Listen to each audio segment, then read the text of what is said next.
gid sa tanan. At salamat gid sa grasya sa Ginoo nga nagapadayon sa pagsa naton nga kabuhi. At sa sining adlaw, luyag sang Dios nga ipaabot sa aton ang isang mensahe nga natabo sa kabuhi ni Cornelius at sa iya panimalay at sa iya asin nga nag-abot sa ila ang kaluwasan. Gani kung ara ikaw dira sa palibot, pamatii ang ining mensahe sang Dios para sa imo, nga amo ining iya pagagamiton nga maluwas ang imo kabuhi kag ang imo panimalay kag biskan pa ang imo mga abyan kag upod sa trabaho. Pag hindi na kita magdugay, aton karon pamalandungan ang isa ka mensahe nga natabo sa kabuhi ni Cornelius. Pag ang titulo sang sining nga pagbantala, pagkatituluhan naton ang maayong balita nga nag-abot sa kabuhi sang mga hintel. Kag diri naton makita sa Acts chapter 10, 1 to 48. Nga si Pedro gingamit sang Dios sa pagbantala sa panimalay ni Cornelius. Pag mismo mando ni Kristo nga ang mayong balita maglapta sa bug-os nga kalibutan. May mga mensahero siya nga ginagamit para ang tanan makabate, ang tanan makahibalo kung ano ang ginobra ni Kristo sang tinion nga ginhatag niya ang iya nga kabuhi.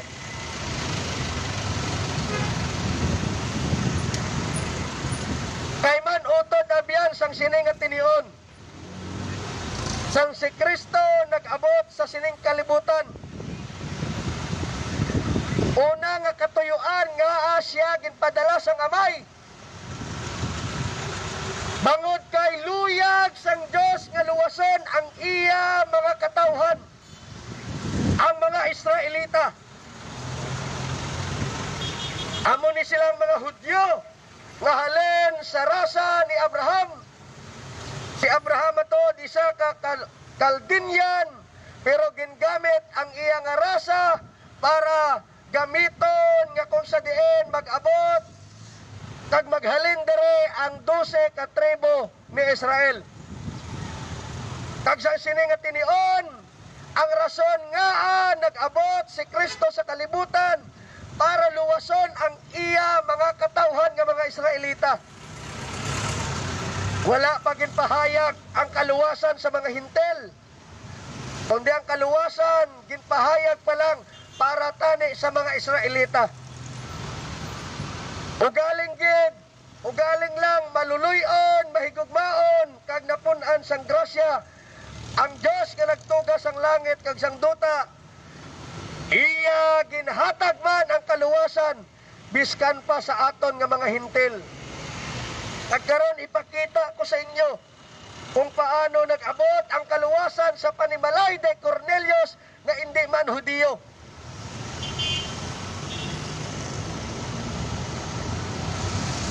Kay biskan pagani si Kristo nagpahayag nga makita sa Mateo 15:24.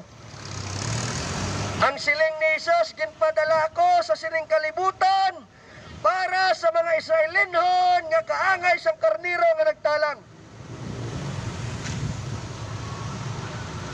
Si Kristo ginpadala lang para sa mga Israelinhon. Pero sa sining mensahe nga aton karon mabatian, makita naton kung paano ginkaluoyan sang Dios ang katawhan sang mga hintel. Paghambal gani ako mga hintel, ang tanan nga tawo nga hindi rasa ni Israel, gintawag nga mga hintel kag kita ang biskan pa ang Pilipinas, nasyon inesang hintel. Bot silingon, ginakaugtan sang una sang Dios, wala relasyon sa Dios, hindi katawhan sang Dios, rebelde sa Dios, ginapanagiyahan ni Satanas, kung buksan naton ang libro sang Episo, Kapitulo 2, ginpahayag, nga kita nga mga hintel patay sang una sa panulukan sang Dios.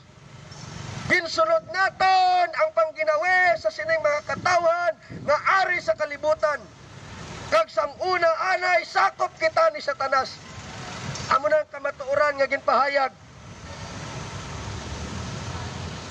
Biskan pa ang Romano 3, gingkonkludar ni Pablo nga wala sang bisan isa nga nagpangita sa Dios. Wala biskan isa. Kita nga mga hintel, biskan pa ang syudad sang Iloilo, wala sang plano ang Diyos sa pungsod sang Iloilo kag sang Pilipinas. Ang plano niya amo gid lang ang nasyon sang Israel. O galing lang maluluyon, mahigugmaon kag napun-an sang grasya ang Diyos nga nagtugas sang langit kag sang kalibutan. Gindala niya kita sa plano sang kaluwasan. Tag-amoy niya ang mensahe sang Diyos nga imo nga mabatian. Kagang ini nga pagbantala magasugod paagi sa isa ka palanan-awon ni Cornelius. Ano bala ang palanan-awon nga nakita ni Cornelius? Kagsin o bala ining si Cornelius nga ginmitlang sa pulong sang Dios. Aton hosisaon halin mismo sa iyang pulong. Hambal sang binuhatan 10:1-2. Nagapahayag nga ining si Cornelius isa ka kapitan sang Romano nga mga soldado sa batalyon nga gintawag nga batalyon sang Italiano. Si Cornelius isa ka opisyal, isa ka kapitan nga nagapaidalom sa pagdominar sang Romano kag gintawag sa batalyon sang Italiano. Balaan man naton ang kabuhi sa mga soldado. Ang ila kamot, hambal nga ginusisa sa kabuhi ni David, napun-an sang dugo. Kumbaga, ini nga soldado, kung husisaon naton, base sa iya nga kabuhi kag trabaho, hindi gini siya makapasar sa standard sang Ginoo. Pero makita naton dire may kinabatasan nga maayo ang ini nga soldado. Pag ini nga kapitan sang soldado, isa ka relihiyoso nga tawo, kag ang iya bugos nga panimalay, madamo ang iya nahatag nga bulig sa mga imol nga mga Hudyo, kag permi siya nagapangamuyo sa Dios. Hindi matuod ang iya, hindi matuod maayo ang iya trabaho.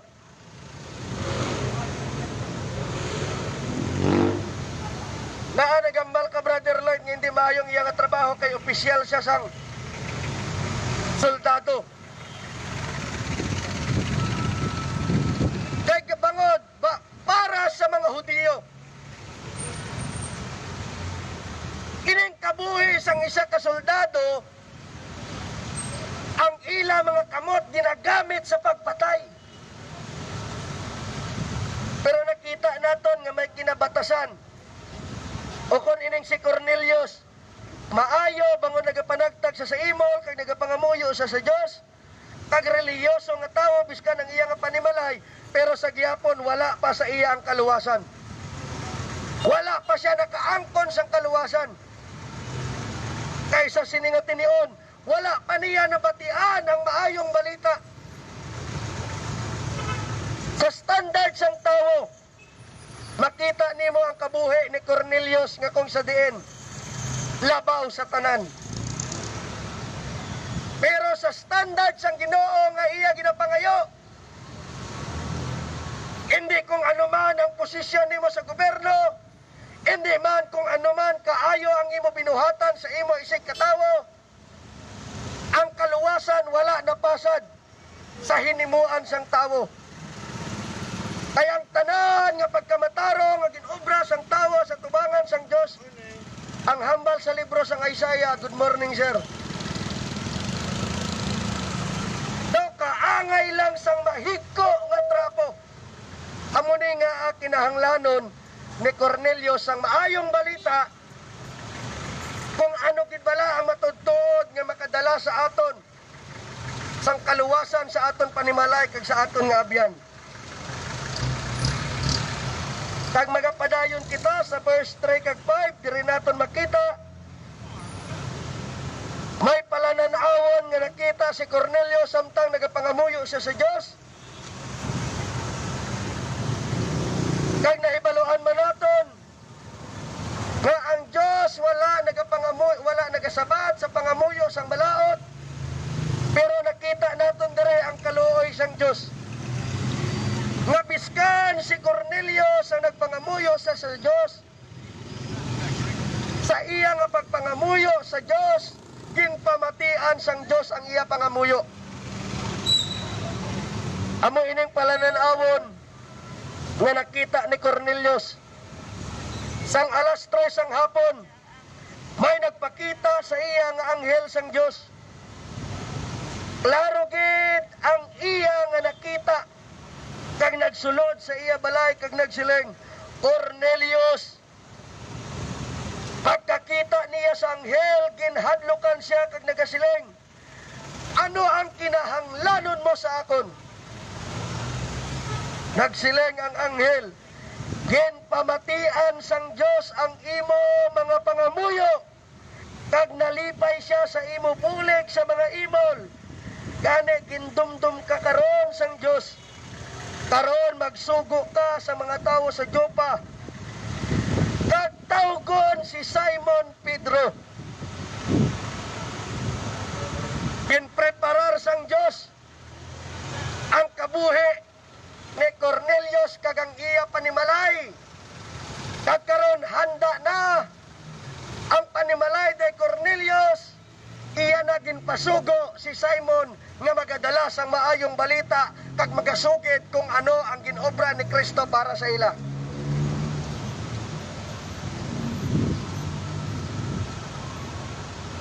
Pagkatapos ang sini nga palananawon, ginpatawag ni Cornelio si Pedro para mabatian nila ang maayong balita nga amo ang magaluwas sa ila nga panimalay. Ano ayhan ang maayong balita nga pagadalon ni Pedro sa panimalay ni Cornelius? Ano ayhan ang mensahe sang Dios para sa ila?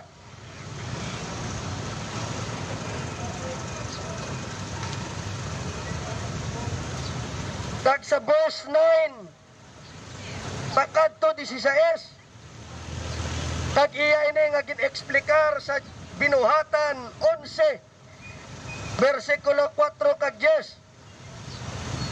Samtang nagapakare ang mga soldado kag ang ulipon ni Cornelio sa panimalay ni Pedro, may palananawon man nga nakita si Pedro nga samtang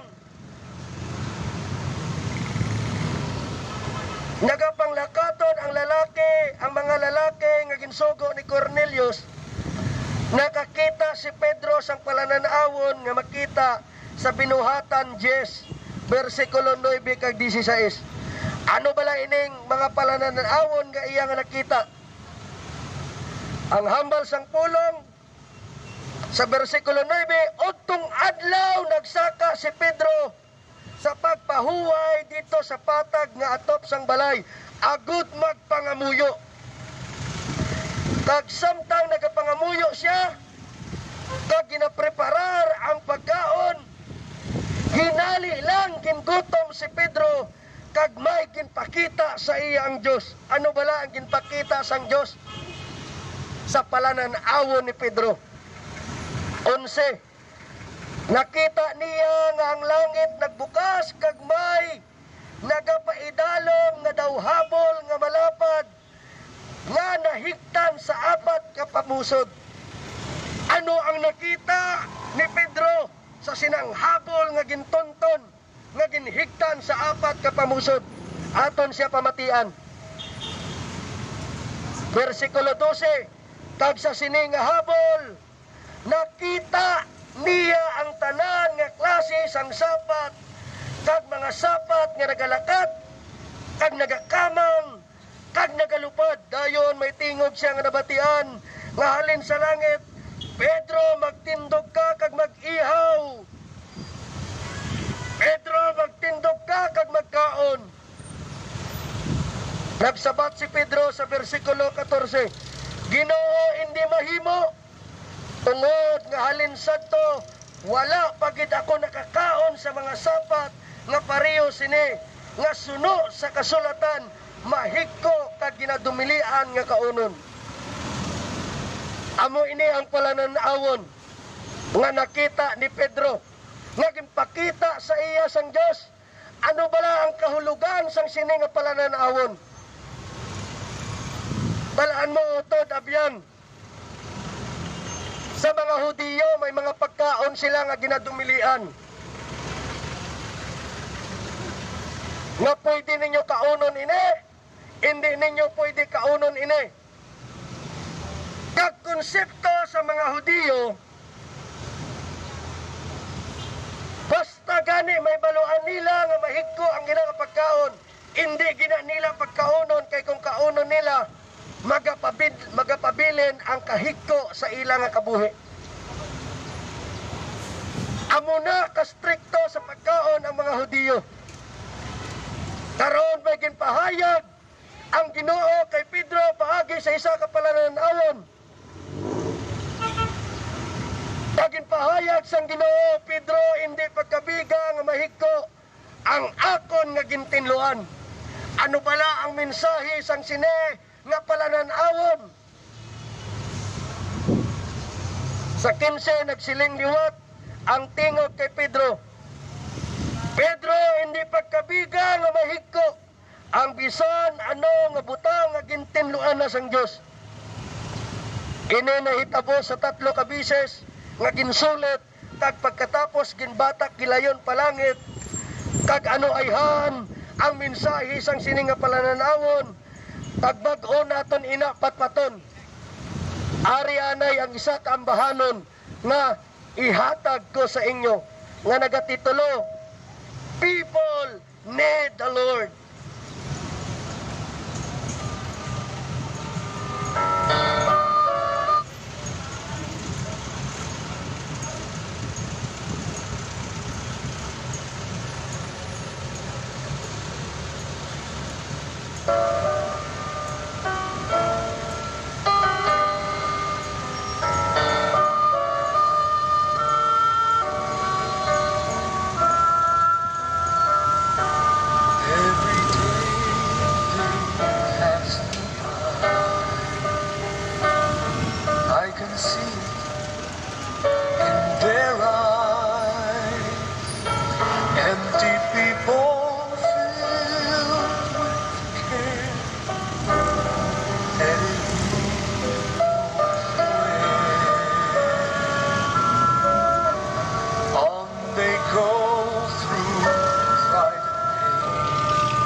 Utod abyan ang mga to ang isa kambahanon nga nagapahayag nga kinahanglanon naton ang Dios sa aton nga kabuhi.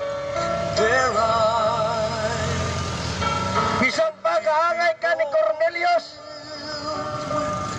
relihiyoso, nagapanagtag sa imol, pero kung wala sang Kristo ang aton nga kabuhi, wala man gihapon ini sang pulos. Kagini nga ang bahanon nga people ni the Lord, makapahanumdom sa aton nga tanan kita nagakinahanglan sang Kristo sa aton nga kabuhi. Nang mensahe sa siningang bahanon bago kita magkadto sa kabuhi ni Cornelius nagapahayag, adlaw nakita sa siningang tawo kag nagalabay lang sa iya panulukan ang madamo nga mga katawhan nga hungkag ang balatyagon nga nagakinahanglan sang Kristo sa ilang kabuhi. At sa kagapusan sang ilang mga handom na wala nag-abot sa ilang kabuhi, isa ka tinion nga bukas nga bintana o konpertahan nga mabantala kag mapahayag sa ila na si Kristo wala kay nag-aambando na sa ila.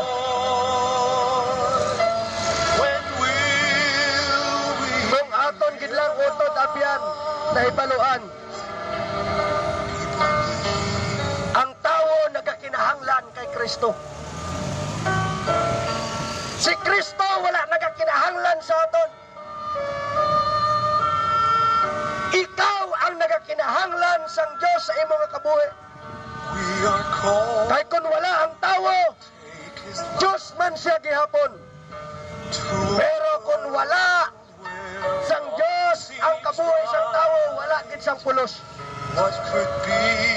Kinahanglan mo si Kristo sa imong nga kabuhi. Kag kinahanglan man ni Cornelius ang Kristo sa iya nga kabuhi.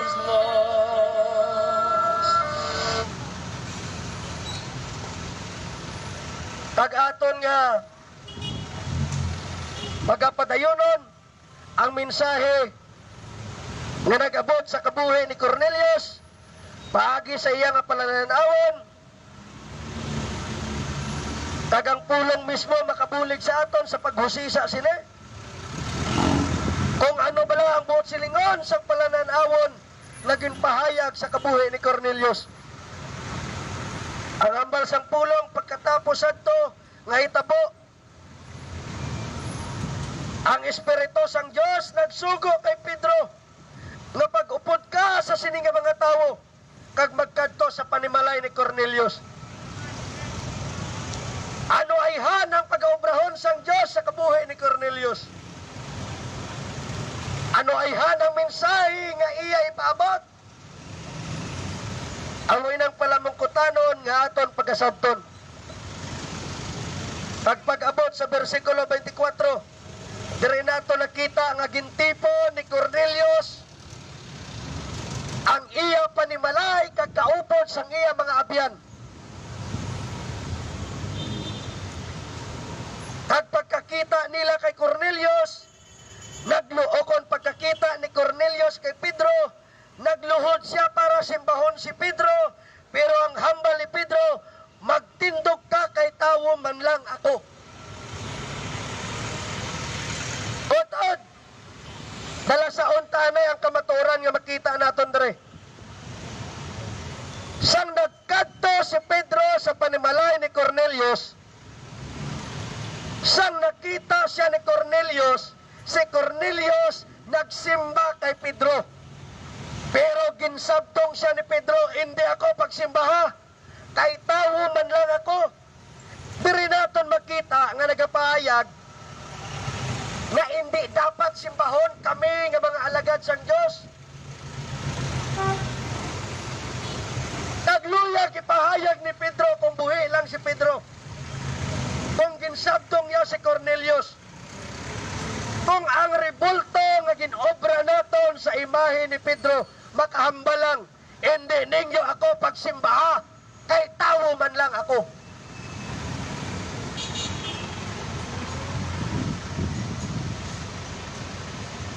Amo niyang kabuhi. O kung ang Ang tinion nga simbahon ni Cornelio si Pedro, ginsabtong siya nga magtindog ka. Kag hindi ako pagsimba, kay tawo man lang ako. Biskan pa si Bernabe kag si Pablo. Sa Pinuhatan 14, sang araw sila sa Listra. Wasang nakita nila ang ginobra ni Pedro o ni Pablo kag ni Bernabe. Ginsimba sila sang tawo kag ginhalaran, pero ang ginobra ni Pablo, gingisi nila ang ilang bayo kag nagasinggit nga nagahibi. Hindi kami pagsimba, kay tawo man lang kami.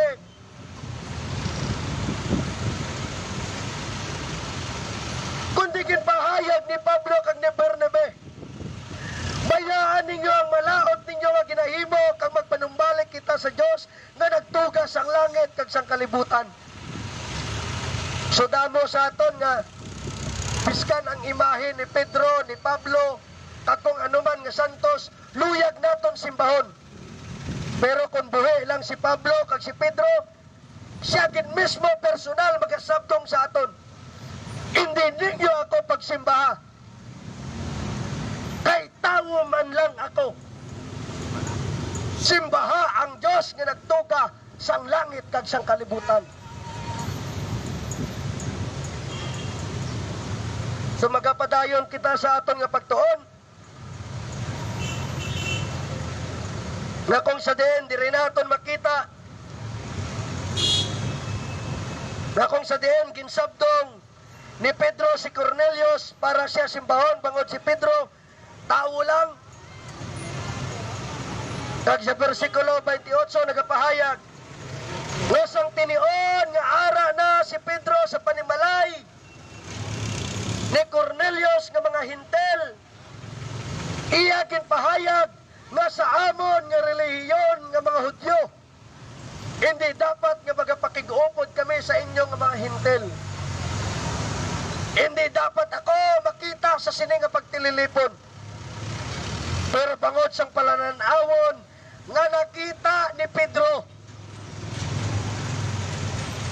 nagsunod siya sa Diyos para ipahayag sa panimalay de Cornelius na wala sang may ginapili ang Diyos kundi ginabaton niya man biskan ang mahigko sa panulukan sa mga Hudyo.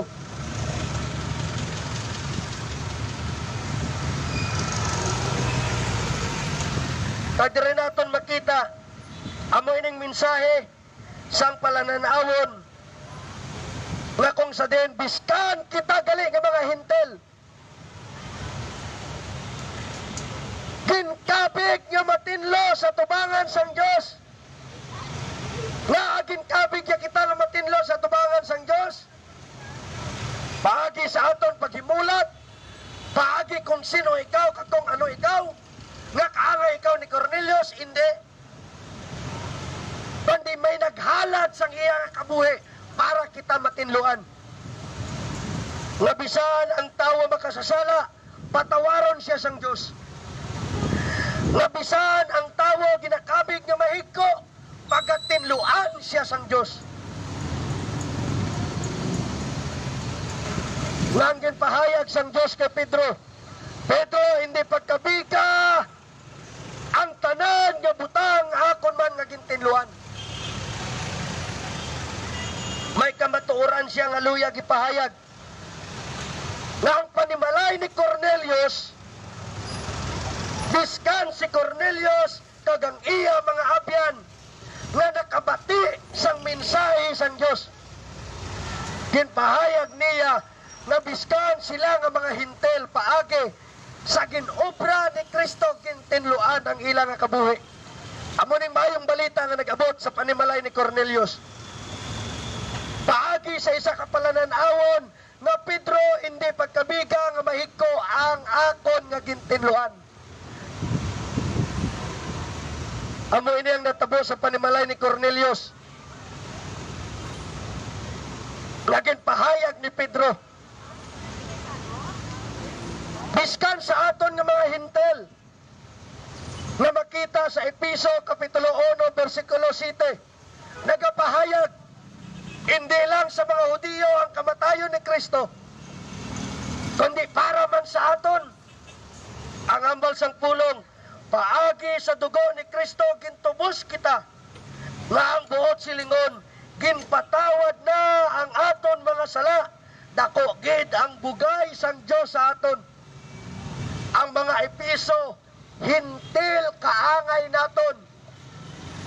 Pero ginpahayag ni Pedro, o kon ginpahayag ni Pablo, hindi lang si Pedro,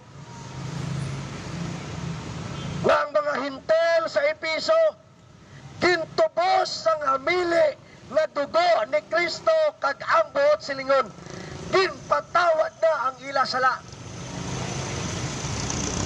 Dako gid ang grasya o kon bugay sa aton nga nag-abot. Hindi kita dapat patawaron, hindi kita dapat luwason, pero ginkaluuyan, ginhatagan sang grasya bangod sa gugma sang Dios para sa aton. Mayong balita inaanhatay sa mga kabuhi nga nagabot. Nagaantos ka man dira sa imo dutanon nga kabuhi. Pero kung magtuo ikaw kay Kristo Jesus, nipayon niya ikaw sa piyak nga kinabuhi. Tagaan ko hana ikaw tatay sang tagtulupangod, ang ara dira sa kilid nga nagapungko lang, nga daw hindi maayo ang iya pamistihanon kay nagapangayo-ngayo. Sa tubangan sang Dios, alalangay lang kita kag sa kamatayon ni Kristo, biskan para sa imo kabuhi tatay. Ginhatag ni Kristo ang iya nga kabuhi. Dumduman ko anay ang isa ka istorya ni Lazaro kag sang manggaranon. Nga si Lazaro, wala sang balay, wala sang makaon, aragid lang sa guha sang balay sang manggaranon, kag nagahandom nga makakaon sang manami nga pagkaon nga ara sa panimalay sa manggaranon. Biskan pa ang iya pilas kinadilapan sa mga ido. Lain man ang ilang nga pagkabuhi.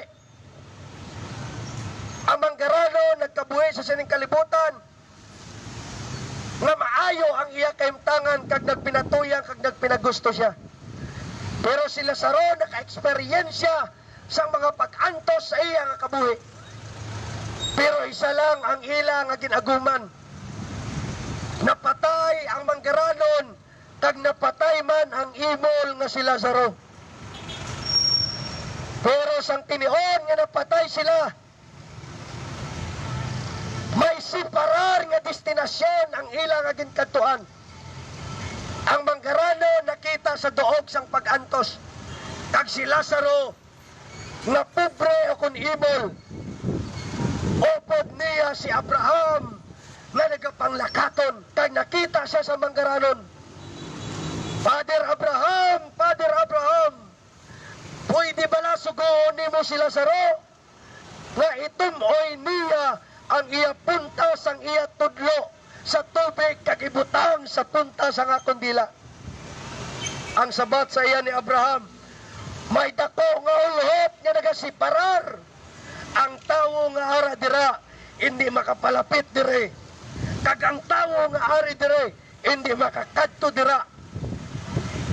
Si Lazaro nga nag-antos, ginlipay sang Dios sa piyak ka kinabuhi. Pero ang manggaranon nga nagpatuyang sa sining kalibutan, nag-antos ang grabe nga pag-antos nga na-eksperyensya niya, ang grabe nga kauhaw. Ganing hambal sa manggaranon, may 5 pa ko kautod. Pakatui sila sa balay. Pero ang una niya agin pangabay, Ginoo o kon Abraham, Father Abraham, buhiha man na si Lazaro, kay may 5 pa ko to kautod nga paandaman sila na hindi sila magkadto sa sining nga duog. Pero ang hambal ni Abraham, may ara sila dito nga propeta kag sinulatan ni Moses hindi gani sila magpate nga amoy ning pulong sang Dios nga ara sa aton subong. Ano paayhan sa patay nga mabuhi. Ini nga kamatuoran tatay sa imo nga kabuhi. Nag-antos ka man sa sining kalibutan. May paglaom kaglipayon ikaw paagi kay Kristo gid lang. Wala ako nagambal nga ang tanan nga manggaranon mapaimperno. Ang kamatuoran nga luyag ilang ipahayag ang manggaranon nga nagasalik sa iya nga manggad. Kag wala niya ginapaggamit sa Dios. Ang manggaranon nga naangkon niya ang manggad sa hindi maayo nga mga pahito kag padihot. Amo nang ginakondenar sang Dios. Tabiskan si Abraham, si Isaac, si David, si Solomon, mga manggaranon to. Pero halin to ya sa Ginoo. Kag hindi ka man magsiling nga kung wala sang salakyan ng tawo, wala siya sang panimalay, nagapangayo-ngayo lang siya. Ginaabandona na siya sang Diyos. Kay base mag-abot ang tinion. Nga maayo ang imo kaimtangan diri sa duta, pero ina nga nagapagkilimos. Makita gali kaupod sang Diyos sa piyak nga kinabuhi. Kay man ang pangalan nga daan ni Lazaro is the Eleazar. Buot silingon, my God is my help. Kung ginakabig nimo nga ang Diyos among nagabulig sa imo, kaluoyan ikaw sang Diyos. Kaangay ni Lazaro. So oto dabian, diri naton makita nga biskan kita nga mga hintel ginkaluoyan kag pagakaluoyan man. Ginpatawad kag gintinluan. Amoy ning mayong balita sa mga katawhan nga ari diri subong. Paagi sa ginobra ni Kristo, matinluan ang ina nga kabuhi. Nabiskan mahigko kita sa amiling nga dugo ni Kristo, maka-eksperyensya kita sang pagkatinlo. Biskan panghambal ni Isaiah, biskan ang inyo sala, kaangay sang eskarlata kay Tom. Itom sa pinakaitom, mahigko sa pinakamahigko. Palapit ka mo, kaghusayon naton ini, ang hambal sang Diyos. Tinluan ko kamo nga ang inyo sala, maging kaangay sang bulbol sang karnero, maging kaangay kaputi sang yelo. Amo man inang mensahe nga luyag niya ipalambot hindi lang sa mga Israelita, kundi para man sa aton nga mga hintil. Nagdire sa verse 33, dire naton makita nga handa sa pagpamati ang panimalay ni Cornelius kapag sa pagsunod sang sugo sang aton nga Ginoo. Pag ang ginsugo sa ila sang tinion nga ginpahayag ang maayong balita nga si Kristo ginpatay, ginlubong, ginbuhi, kag ginbanhaw sang Dios. Pag siya ang aton nga Ginoo nga siyang magahukom sa mga buhi kag sa mga minatay. Nagtuo ang katawan nga ara sa panimalay ni Cornelius. Kag wala na sang may makapabugong sa ila na magpaidalom sang pagpabautiso. Klaro ang mensahe.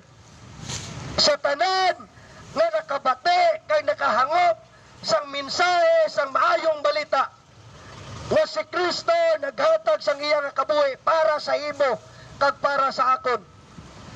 Ginlubong kag ginpatay para matagaan kita sang bag-o nga kabuhi kag paglaom.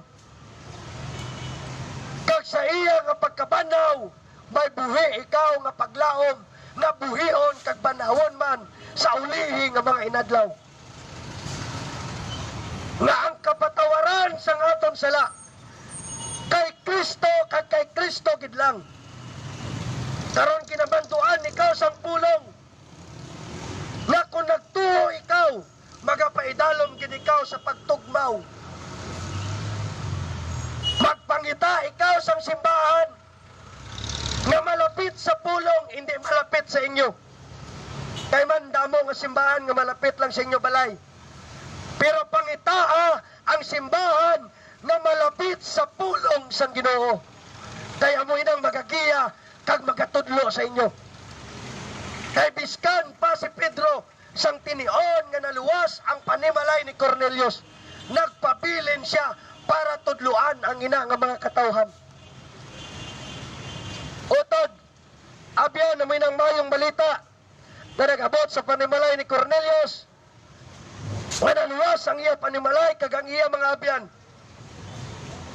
Hintel na ginakabig sa mga Hudiyo nga mahigko pero gintinluan ni Kristo. Hintel na wala sang kabahin sa kaluwasan pero ginluwas ni Kristo. Tagamoy ni ang katapusan kag paghangkat nga ibilin ko sa imo. Nga kamatuoran nga makita naton sa iya nga pulong. Una nga kamatuoran nga kung sa diyan nagapahayag nga ang kaluwasan nga nag-abot sa panimalay ni Cornelius, bangot ini sa maayong balita nga ilang nga nabatian sa ginbantala ni Pedro, na anungod sa kamatayon, pagkabanaw, kag paghukom, kag pagkaginoo ni Kristo. Kag ikaduha nga kamatuoran na aton dire makitan ang tanan nga nakabati dapat magresponde sa pagtuo sa ginobra ni Kristo para sa ila kag magpaidalom sa pagbautiso. Magpatugmaw ikaw sa tubig kay simbolo ina sang bago nga kabuhi kag relasyon nimo sa Dios. Tagay katatlo nga kamaturan, dire naton makita ang pagkarelihiyoso kag maayo o kung pag-obra sang maayong binuhatan, hindi makaluwas sa tawo kundi ang hamili gid lang nga dugo ni Kristo. Hindi ang relihiyon kundi ang relasyon kay Kristo.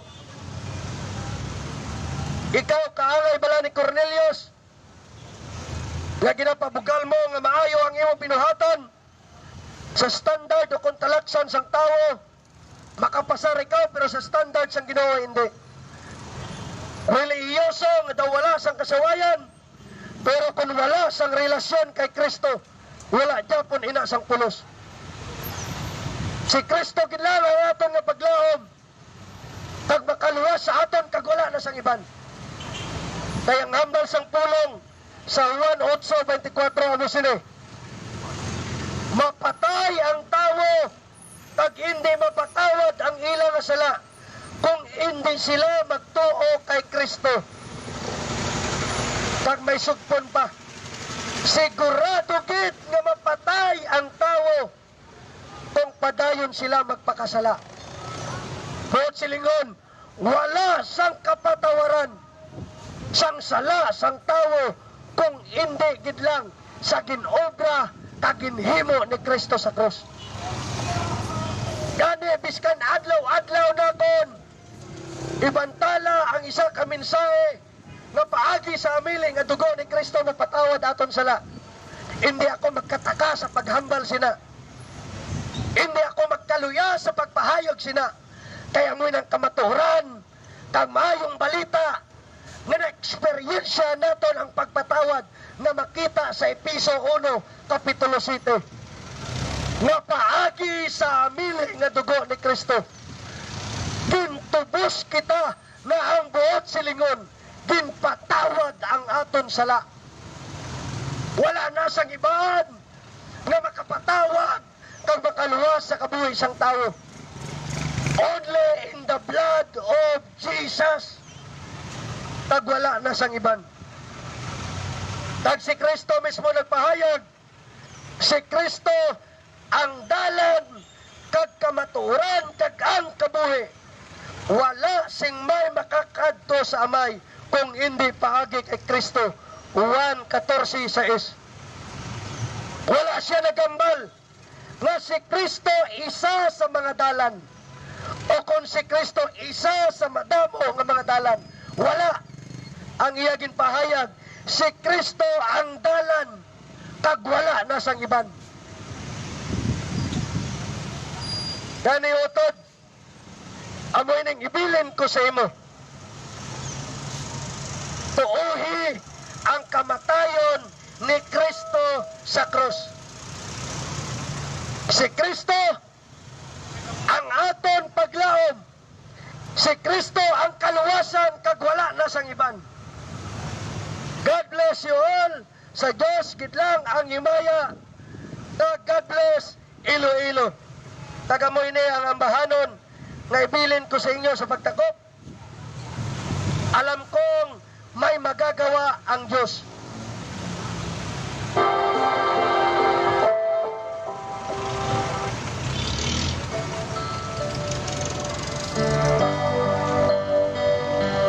Salamat gid sa mayor sa aton syudad, sa kapulisan nga ara sa palibot, sa mga katawhan nga ari sa publiko sang baligyan sang Iloilo.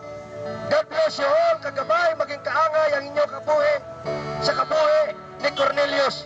Kag sang iya panimalay, kag sang iya mga abyan na nag-abot ang kaluwasan, kag ako nagapate na may maubra ang Diyos para sa imo kabuhi. God bless you all. Alam kong may magagawa ang iyong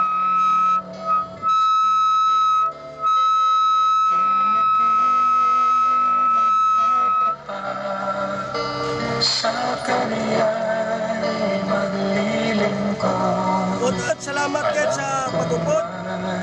Balaan naton nga ang pulong sa tinion nga ibusag ini kung ipahayag. Hindi magbalik sa Diyos nga wala sang kapuslanan. Kundi matuman kung ano ang luyag niya puton. God bless you all. Kag salamat kayo sa padayon ninyo nga pagupod. Sa sining nga pagpangalagad. Sa Diyos lang ang himaya.